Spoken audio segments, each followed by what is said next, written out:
இப்போ கட்சியை அவர் வந்து ஸ்ட்ராங்காக தன்னோட சொந்த இதில் எடுத்துகிட்டு போகிறதுக்கான அவருக்கு ஃபுல் ஃப்ரீடம் இருக்குது. இப்போ அந்த அந்த இடத்துல அவர் வெற்றி பெற்றதாக நம்ம பார்க்கணும். அது பலம். இப்போ சொல்லப்போனால் பலம் சேர்ந்துருக்கு.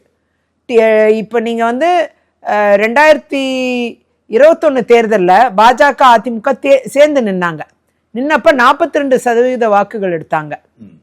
7% வாக்குகள் வந்து அமமுக எடுத்துச்சு. டிடிவி தினகரன் எடுத்தார், 7% எடுத்தார். 3% வாக்குகள் வந்து நாம் தமிழர் கட்சி எடுத்தாங்க. திமுக கூட்டணி எல்லாம் சேர்ந்து 48% வாக்குகளை எடுத்தாங்க.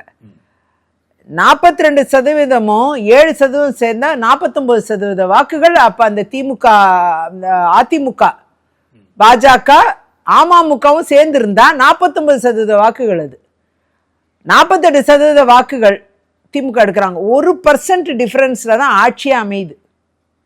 அதான் நீங்க பார்க்கணும். 21ல அப்படிதான் ஆட்சி அமையுது, 1% டிஃபரன்ஸ்ல. அப்படி 1% அதே மாதிரி 48 பேர், 100க்கு 48 பேர் டிஎம்கேக்கு ஆதரவு, 100க்கு 53 பேர் அதிமுகக்கு எதிர்ப்பு. அப்படிதான் அது கொள்ளணும். அப்படி கிடையாது. அதிமுகக்கு 49% பேர் ஆதரவு, திமுகக்கு 52% பேர் எதிர்.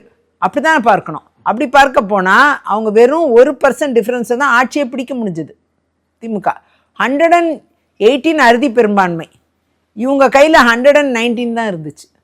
மேடம், அதுக்கப்புறம் வந்து தேர்தல், இடைத்தேர்தல் சேர்த்துதான் 123 வந்திருக்காங்க. 10th எக்ஸாம்ல 34 மார்க் மேத்தமேட்டிக்ஸ்ல எடுத்தா ஃபெயில், 35 எடுத்தா பாஸ். அதுதான் ரூல்ஸ். அந்த மாதிரி இருக்கு. ஆகையால் நான் என்ன சொல்றேன்னா, அடுத்தடுத்த தேர்தல்ல அவங்க இணைஞ்சு நின்று எடுக்கக்கூடிய வாக்குகள் இன்க்ரீஸ் ஆச்சுன்னா ஆட்டோமேட்டிக்கா அந்த 1% தாண்டி வந்துடலாம். அது ஒரு பெரிய விஷயமே கிடையாது. ஸ்டாட்டிஸ்டிக்ஸ் எதுக்கு சொல்றேன்னா, அது ஒரு பெரிய கணக்கில். அதே நேரம் பாராளுமன்ற தேர்தலில் பாஜக 19% வாக்குகள் எடுக்குது, அதே அதிமுக 40% வாக்குகளை எடுக்கிறாங்க. 40 + 19 59% வாக்குகள், 59%. 59%னா கிட்டத்தட்ட அது வந்து 18 to 20 சீட்டு. 20 சீட்டு இவங்க 2 பேரும் சேர்ந்து நின்னா பார்லிமெண்ட்டுக்கு ஜெயிச்சிருப்பாங்க.